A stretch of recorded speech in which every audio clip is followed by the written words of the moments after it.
Outra atividade, então, deixei um exemplo da conciliação medicamentosa, a ferramenta que a gente vai fazer essa construção dessa coleta de dados, ela é muito importante para a gente poder mensurar isso.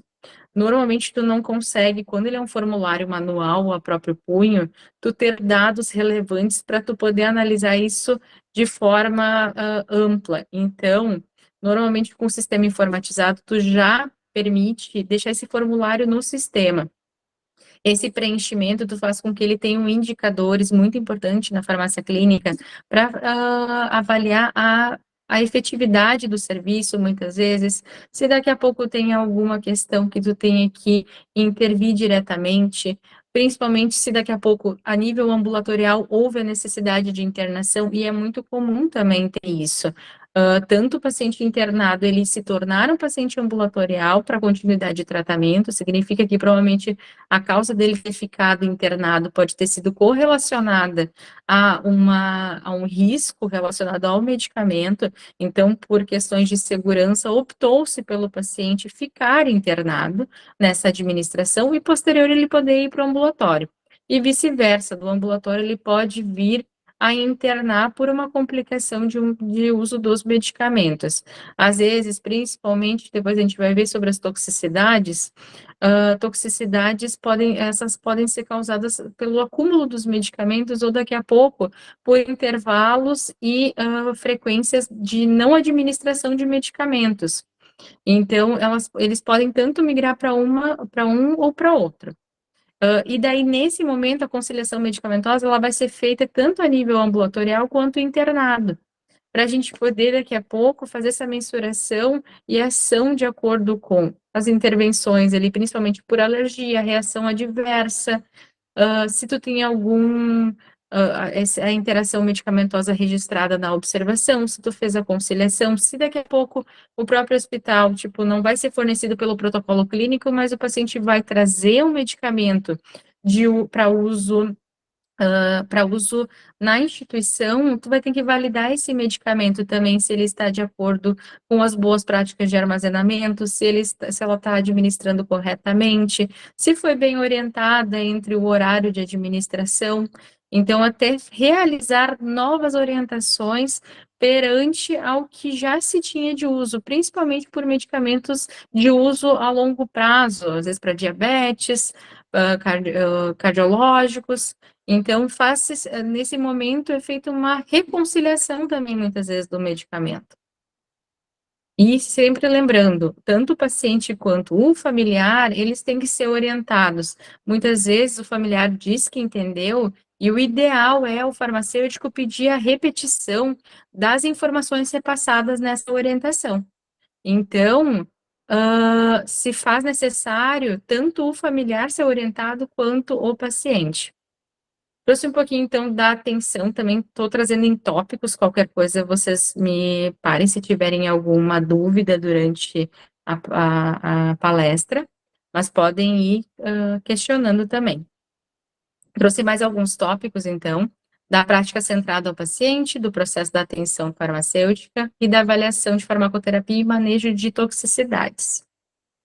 Porque a gente tem que entender que hoje não é só uma guarda da farmácia, mas sim uma guarda compartilhada da equipe multidisciplinar, no sentido da atenção que vai ser relacionada ao paciente.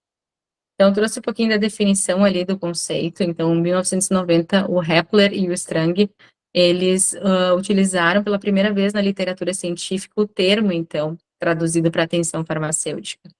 Então, a atenção farmacêutica, ela é uma provisão responsável do atendimento farmacológico com o objetivo de alcançar resultados satisfatórios na saúde e sempre pensando, melhorando a qualidade de vida do paciente.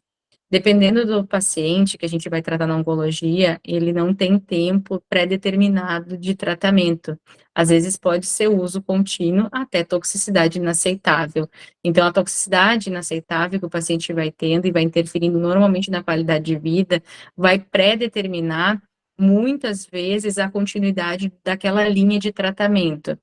Porque, assim, o paciente oncológico, ele sempre vai vir mais debilitado, ele vai ter uma necessidade de uma atenção das outras áreas muito maior, ele vai fazer um tratamento, às vezes a longo prazo, que vai ter um efeito colateral, principalmente em alguns casos, como câncer coloretal, que se usa um medicamento chamado capecitabina, a síndrome de mão e pé.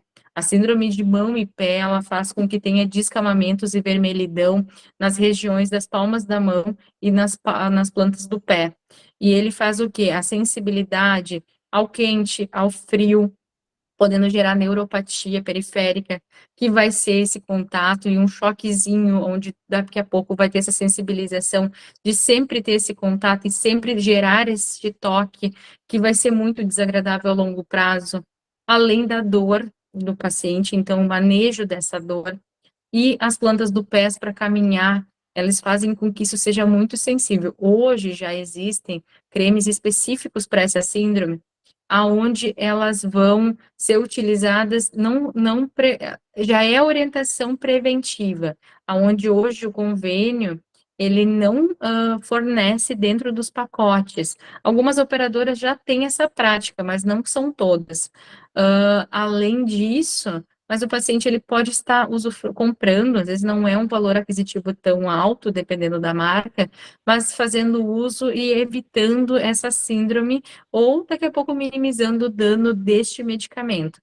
Mas além disso, é trazer que a qualidade de vida desse paciente, ela vai ser diretamente influenciada. E isso a longo prazo, ele faz com que tenha perda de adesão ao tratamento, às vezes não quer mais tratar, então acaba não querendo nem escolha de outra terapia, conforme solicitação conforme orientação do médico de uma escolha. Então, esse modelo tem que ser muito bem avaliado para fazer essas trocas de tratamento, mas vão ser influenciadas diretamente com isso.